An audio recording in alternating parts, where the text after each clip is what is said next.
Australia is an isolated continent of wide, open spaces. Its coastline spanning 35,000 kilometres. The section of coast between Sydney and Brisbane is particularly iconic and home to many small communities which embody the laid-back Australian culture.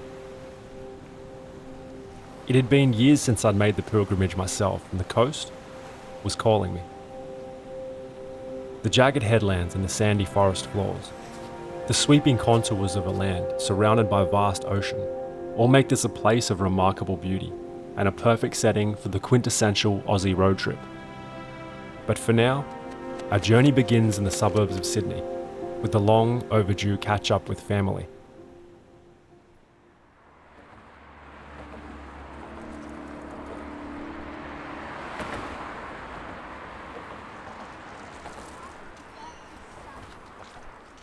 What do you think about Intrepid Road? Do you think people should subscribe to the channel? Nah. Nah? It's just bad, like...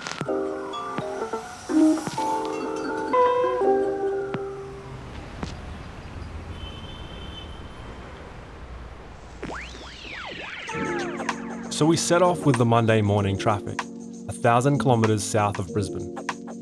I was travelling with Erica, who hadn't seen much of the country, so she was super keen to hit the open road and explore. So Erica is driving this morning, and she loves driving in Sydney traffic. It's the worst! We watched the towering structures of the capital shrink ever smaller as we skirt along the central coast to our first destination, the region of Lake Macquarie. I spent many years in the townships of Swansea and Caves Beach, a terribly slow yet incredibly beautiful little corner of the world. I hadn't been back here in well over a decade, and after all these years, I was amazed at how this place really hadn't changed at all.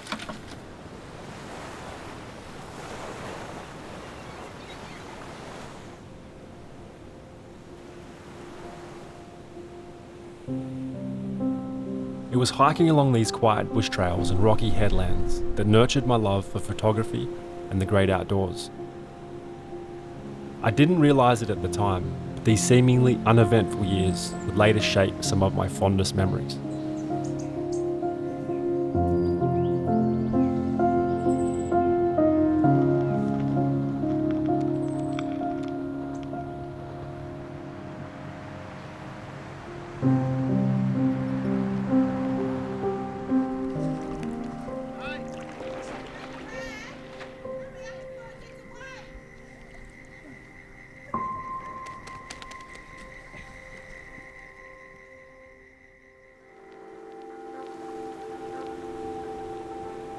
The early morning light reveals the world in a much more flattering way.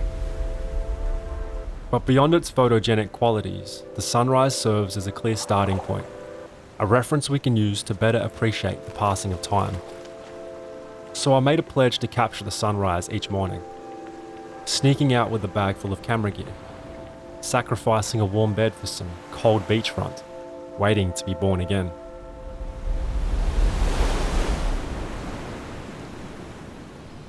We continued north towards the port city of Newcastle.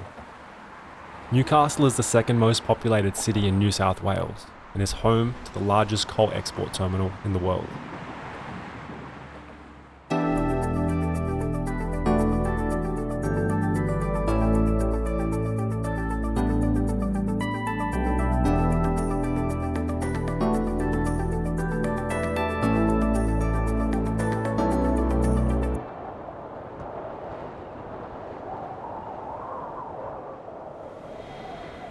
Newcastle's heritage is a solemn tale of harsh convict beginnings, its lifeblood tethered to the forces of mining and heavy industry.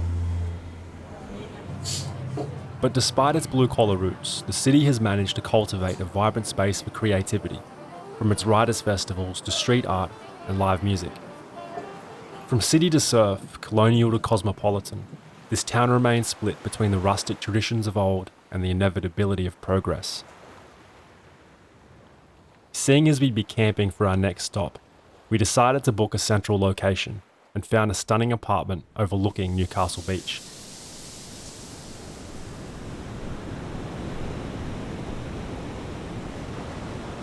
Hi. Hey. Hey. Hey, Martin. Hey, Erica, what's your 10-second review of Newcastle? I like it. I think it's a great day trip from... Can I start over? Yeah. Hey, Erica, Hey, Martin. what do you think of Newcastle? Give me your honest opinion of Newcastle. Okay, I like Newcastle because it has gorgeous natural kind of scenery, amazing beaches, but it doesn't have the population density of some of these other cities on the coast. So I think it's worth a visit.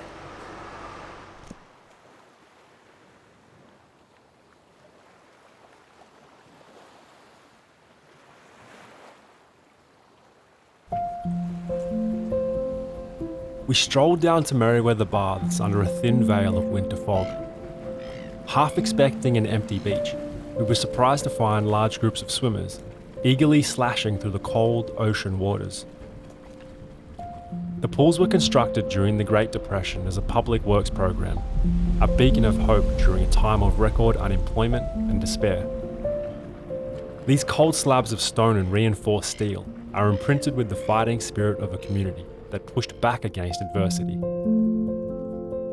A few hundred kilometres up the road, and a handful of coffees later, we had reached the sleepy town of Laurieton.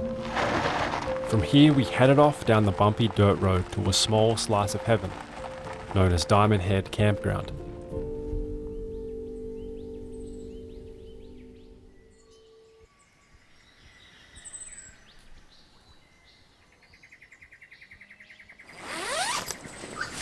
I'm busy. What's going on here?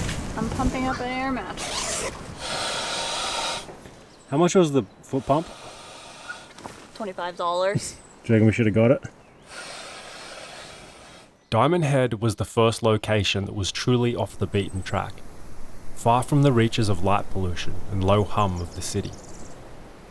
Stepping away from work for an extended period grants us enough space to fully appreciate our surroundings. As we pottered around the rock pools and headlands, I let my guard down. I felt a renewed sense of gratitude for the land that I'm so lucky to call home. There was a large spell of rain predicted, which we'd been lucky enough to avoid. But as the seas and skies started to swell, it seemed that our luck had finally run out.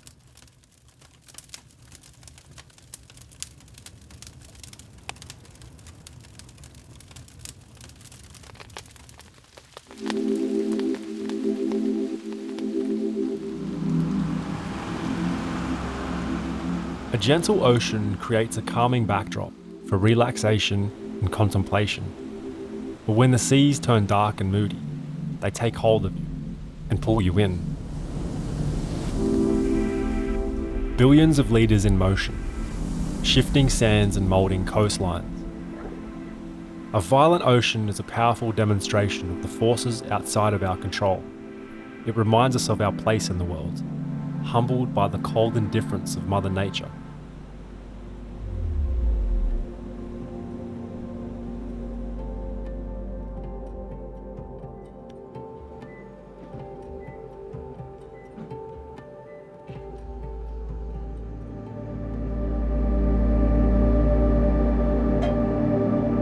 We're staying at Coffs Harbour Caravan Park, and there's a tiny gecko in our bathroom. Gave him a cornflake, but he didn't eat it. Oh! No, he's running away.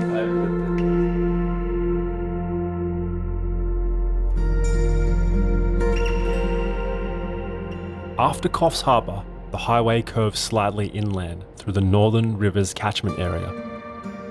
These huge flowing waters provide nourishment for the fertile valleys and farmlands of northern New South Wales, an area renowned for its fruits, sugarcane, and cattle grazing.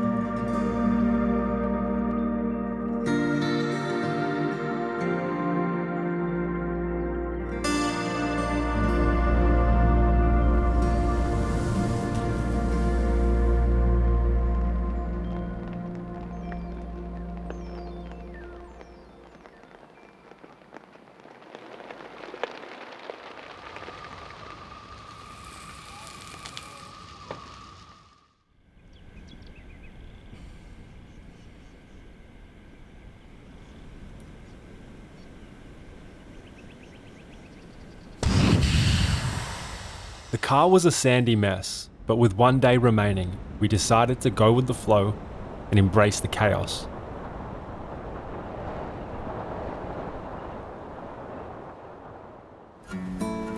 Byron Bay is a popular tourist hotspot, and over the years, it has changed dramatically. This once quiet sanctuary for dissident surfers and bohemian castaways has become a flagship for commercial enterprise, namely fashion boutiques and crystal dealerships, although undercurrents of its hippie roots are never too far from the surface.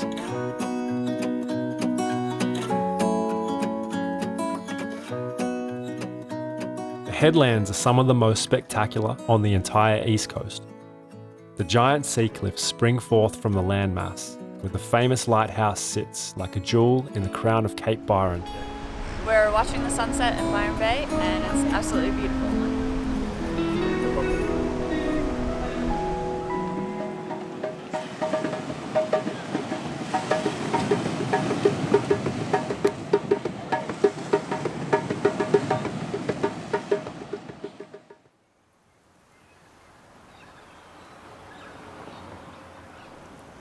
Feel the cold in the morning air, waves washing over our feet.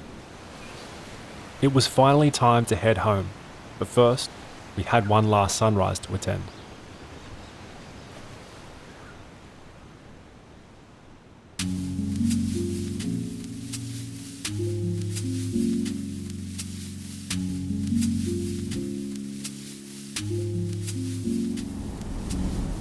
Surfers' Paradise is the full-scale collision of high-rise apartments upon a perfect stretch of white sand.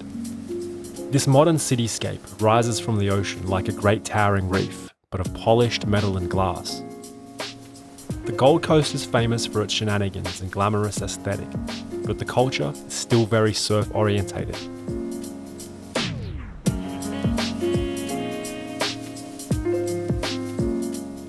As we push towards Brisbane, the population explodes into the several millions. Making our way through the city centre, I can't help but reflect on the role that rural coastal towns play.